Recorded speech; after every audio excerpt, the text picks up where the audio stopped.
One very noticeable change brought about by Bold Action 3rd Edition is the increased value given to armored transports.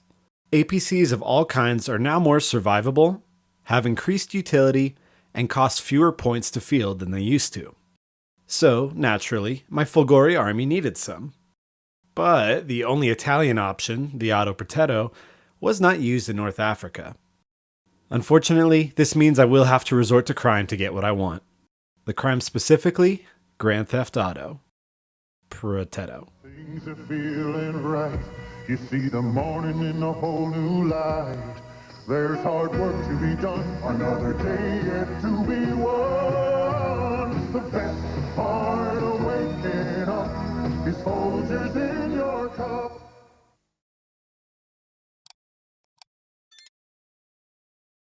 Hey, before we jump into the video, I just want to let you all know that we hit a subscriber landmark, and I want to thank all of you with a giveaway. So make sure you stay tuned near the end of the video to get all the details. My Folgore army has been primarily a historical exercise, but I just so happen to have a bold action tournament coming up, and I want my paratroopers to have at least some chance of winning.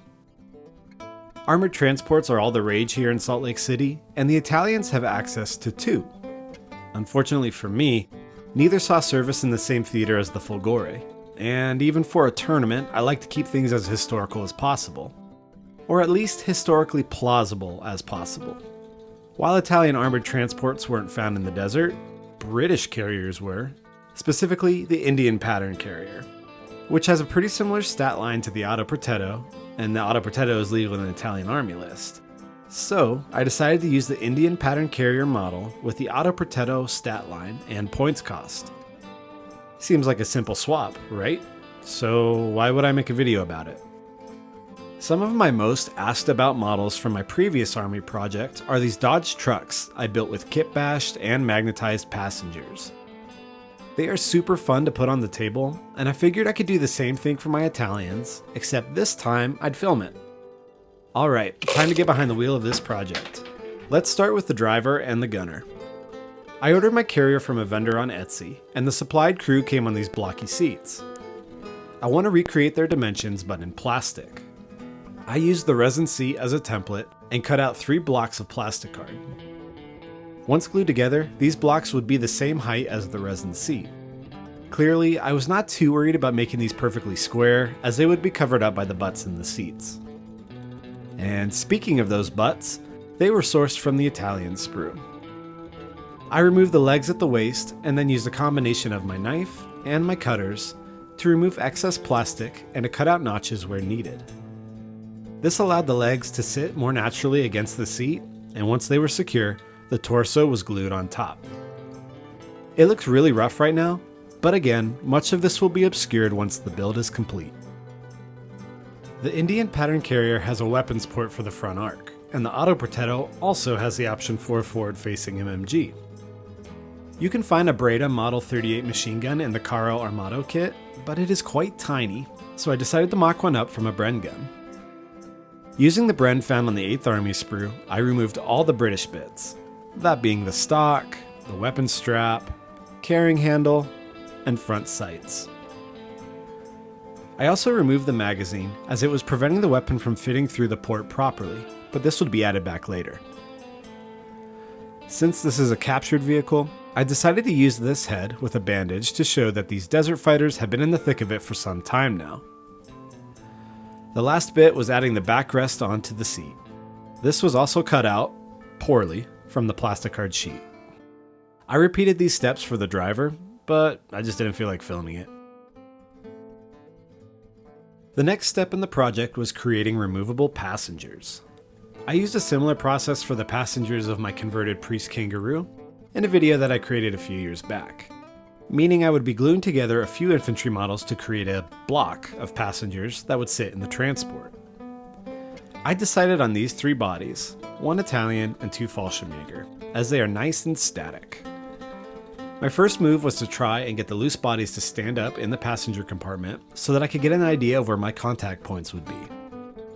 Of course, this is super fiddly, but after some finagling, I decided that the crouched pose would go in the middle. I added some Italian arms before using a file to sand down the arms where the standing bodies would be in contact with them. Once I was satisfied with the fit, I could carefully position the bodies in the vehicle and add plastic glue to the contact point. This initial bond is quite fragile, so once the plastic cement cured, I carefully removed the new block of torsos from the carrier and began strengthening the build. This was accomplished by gluing bits of cut-off sprue in between where two of the sets of legs met. It looks really odd for sure, but these areas will be obstructed from view once the trio is placed in the vehicle, and it's a much more enjoyable process than pinning them all together.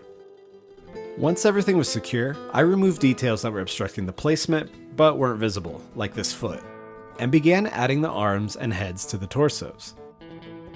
Consistent test fitting would reveal where plastic needed to be removed, and the metal files made quick work of the areas that got in the way.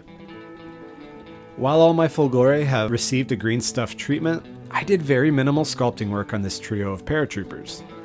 Mostly because I didn't want to bother with areas that wouldn't be visible, but also because they add a lot to the vehicle just by being there. Thus, I only had to sculpt the pant leg of the dude on the left, and my passengers were complete. Because this is a captured vehicle, I thought it would be fun to have a large Italian flag draped over the back, to hopefully ward off aerial attack from friendly airplanes. To create the flag, I mixed up some green stuff and rolled it out so that it was as thin and smooth as possible. Next, I let the putty sit for about an hour so that it would be workable but not super sticky. I cut the putty into a rectangular shape before placing it onto the back of the carrier. I then used my sculpting tools to work the putty over details, sculpt folds, and make the flag fabric look as natural as possible. My favorite aspect of my Dodge truck build was this dude leaping over the side. Of course, he's magnetized, so I can remove him when the squad in the truck disembarks. I wanted to recreate this on my captured carrier, but then take the idea even further. For starters, I chose this Italian body, as I thought the bent knee would communicate that he was jumping out of the transport. To magnetize him, I dry fit the body against the side of the APC, and eyeballing where the magnet would sit, I began drilling into the knee. I created a pilot hole with my knife, then moved to a small drill bit, and finally a large bit, in order to keep the structure of the leg intact as much as possible. Once the cavity was large enough, I glued in a 3x3mm magnet inside. Testing my patience, I waited for this to fully dry before adding a second magnet and marking out on the vehicle where I would drill to place it. A drop of paint on the magnet was enough to mark the spot, and I once again resorted to drilling to make a home for the magnet. Then, I added superglue to the magnet that would live in the APC and pushed the build into place, securing it from the inside with more superglue. This gave me plenty of electromagnetic strength to hold the paratrooper in place, and honestly, I think this little process worked out pretty nice.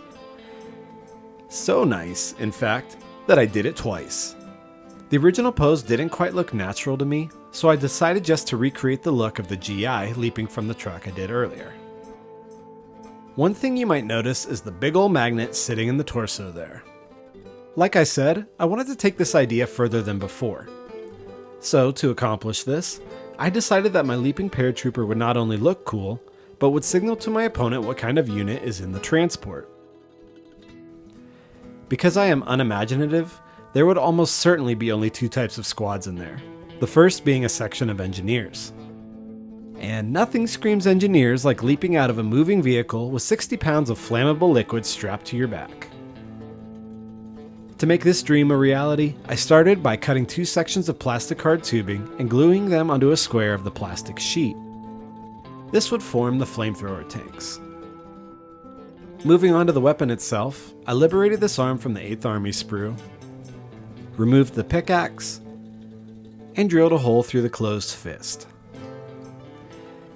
Now, my two previous Italian flamethrower builds used guitar string for the hose connecting the weapon to the tank, but guitar string wouldn't really be able to hold a shape on its own, so I had to compromise.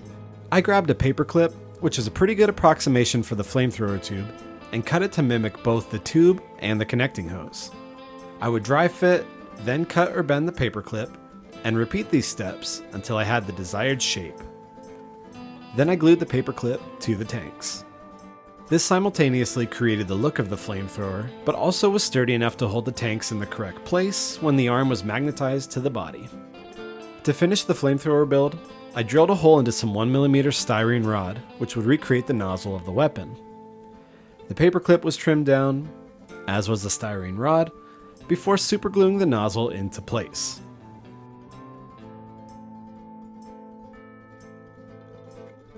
Next, I used clothing tags to make additional detail for the flamethrower. These were superglued into place on the paperclip, then trimmed down to size. I also added a couple more styrene details to the nozzle. The tanks also needed a little more work, so I capped them off with small balls of green stuff that were pressed into the openings on the top and the bottom, then shaped to match each other. After this, the leaping engineer got the full green stuff treatment that the rest of my Folgore infantry received, which I've also detailed in a previous video. For when the carrier is occupied by an assault squad, rather than engineers, I put a magnet in an SMG carrying arm so it could be swapped with the flamethrower to better designate the squad being transported. And just like that, the entire build was complete. Now of course, we need to get this dune buggy and its passengers painted up. But before we do that, let's briefly talk about the channel. Near the end of 2025, we finally hit 3,000 subscribers. Now, I know this is small potatoes in the world of YouTube creators, but it's pretty big potatoes for a niche within a niche within a niche content creator like me. So I wanted to say thank you so much to all of you for your support over the years, through all my embarrassing content and my very, very slow video output. This has been a really rewarding journey so far, as I've been able to connect with so many cool people from all over the world through Scale History SLC on YouTube, Instagram, and at events.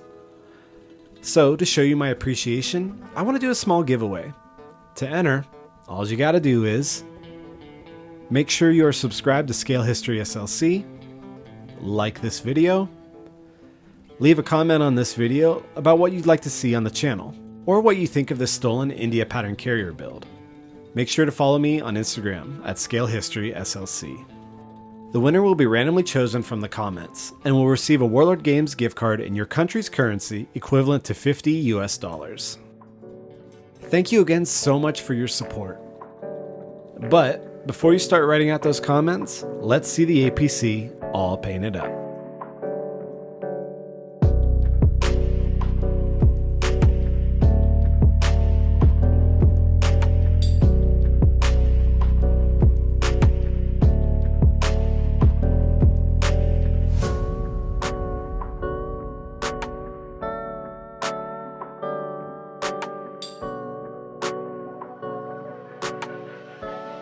Well, I've finally done it.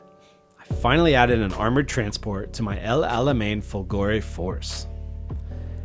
The driver and the gunner were glued into place after filming this shot, but the passengers and the leaping dude are of course removable.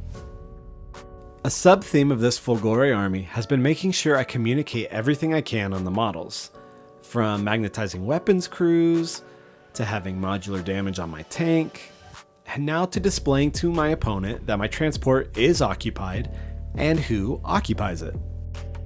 I'm really happy with how this turned out, and I actually have a second India pattern carrier that will get the same treatment. Eventually. Thank you so much for tuning in today.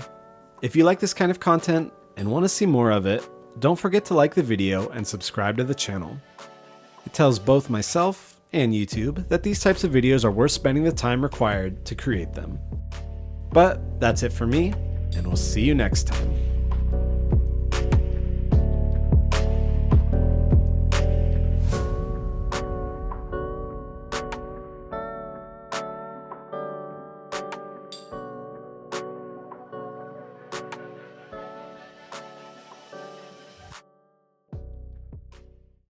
Because I am unimaginative,